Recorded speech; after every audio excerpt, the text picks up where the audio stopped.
Why hello there kids, it's me, your old pal Tricky Wilson, and I'm here with my old pal Styx here to teach you the rudimentaries of stealth.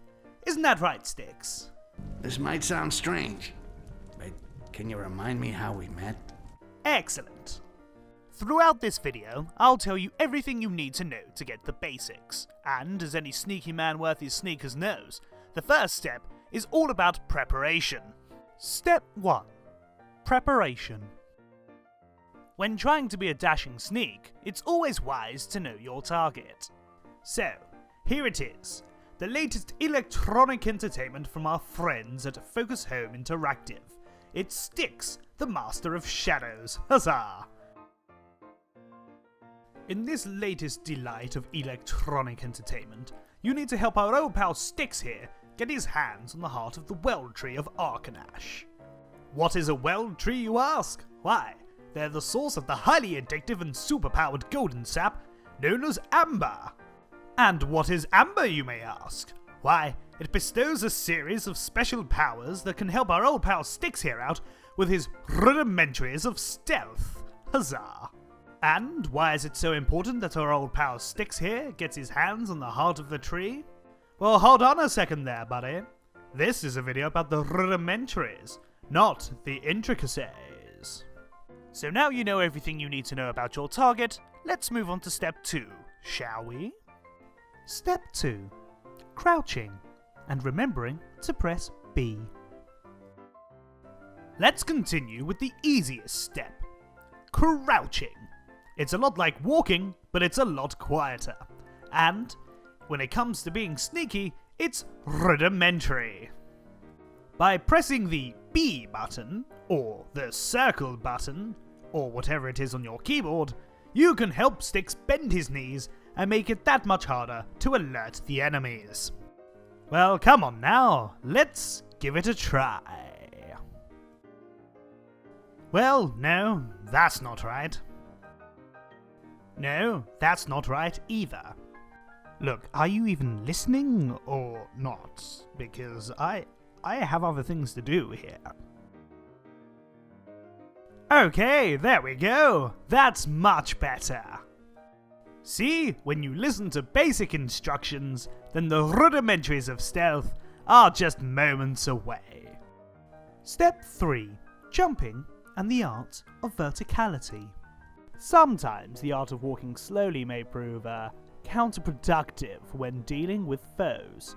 Once you've been caught, running away may only get you so far until you're dealt with. You'll soon learn that almost every environment has multiple paths to help you reach your goal, but not all of them require ground traversal. Oh no, sonny. If you want to be the sneakiest cat around, then you'll have to get a bit more vertical.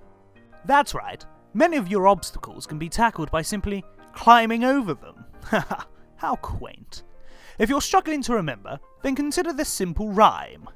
If we can't go around it, if we can't go through it, then oh well, we'll have to go over it. Did you see what I did there? That was I made that rhyme up myself, you know. Step 4. Stabbing bloody murder and preventable accidents. Of course, there's no use being a filthy philanderer if you're not prepared to make a corpse or two. And thankfully, there are plenty of murderous guards upon which you can act out your stabbiest desires. Just take care not to get caught. There are several ways to enact swift justice. Either give them a quick tap on the shoulder, an urgent trip to the opticians, or hope they meet with some kind of terrible accident. Take care in your actions, though. Performing emergency optical surgery may be quick and easy, but it will alert everyone around you. Meanwhile, accidents are hard to come by, and whispering sweet nothings into their ears can take a while before they finally nod off to sleep. Once you've created a fresh corpse, the problem then comes from what to do with it. Having it seen will alert everyone to your presence, and that just won't do at all, darling. Hide them in a box, or just stick them somewhere out of the way for a while. Later on, you'll be able to use acid to melt the corpse away, but it is in limited supply, so don't waste it all at once. But be warned, Master of Shadows will reward you more if you manage to get through a level without killing anyone at all. Unless they're part of a mission, of course, dear.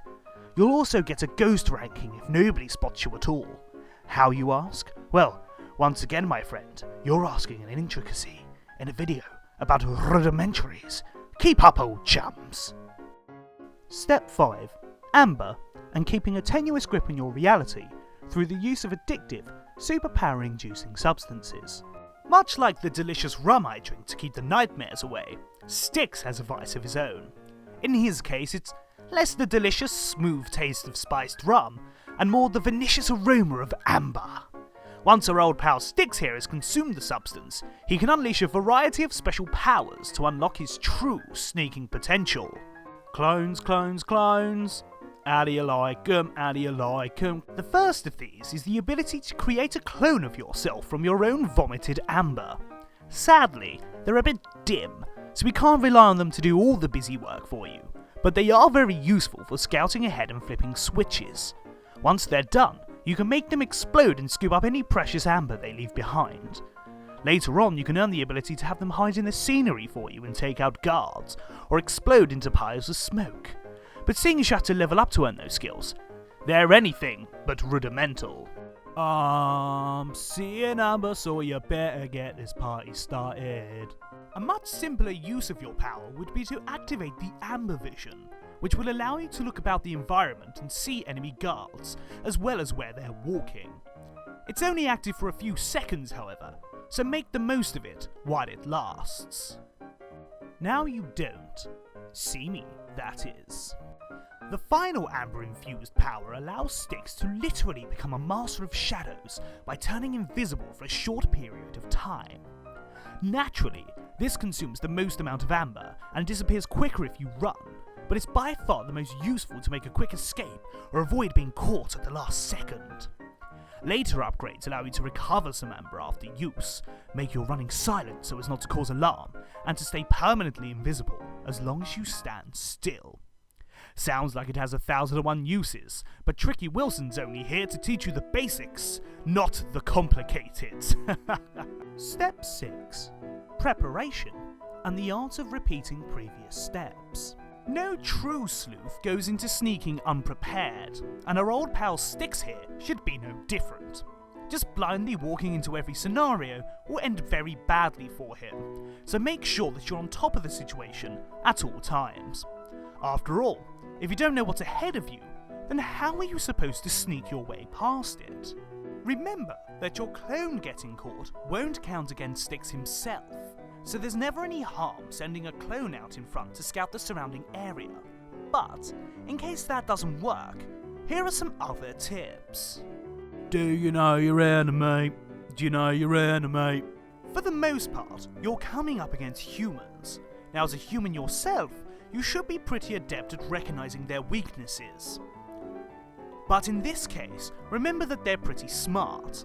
If they see you in the distance, you'll only have a split second to escape before they sound the alerts. If you make a noise, they'll come investigate, and if they catch you, you better be ready to parry, because otherwise you'll be sliced open like a fine loaf of bread.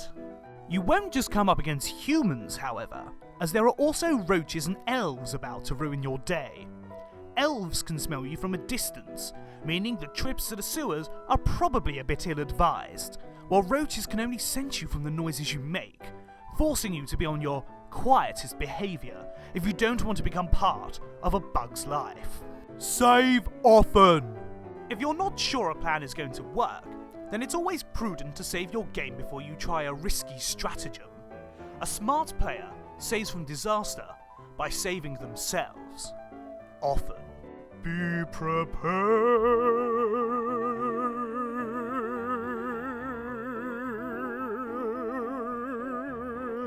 Above all, however, the most important step is preparation. Remember everything I've taught you at all times, as no one tactic will be enough to get you through to the end. If you're ever struggling to remember them, then I've made this quaint little acronym for you to keep in mind. Preparation, crouching, jumping, stabbing, amber, and preparation. Puskjasap. If you just remember Puskjasap, then you'll have learned all the rudimentals needed for Styx, Master of Shadows. Well, that's it for the rudimentals. Would you like to learn some intermediates? My head feels like a wagon's gone through it. Well, perhaps Tricky Wilson can show you another time. Until then, while Styx is off to steal the heart of a tree, I'm off to steal the heart of a pretty dame. Johnny, would you be so kind as to play me off?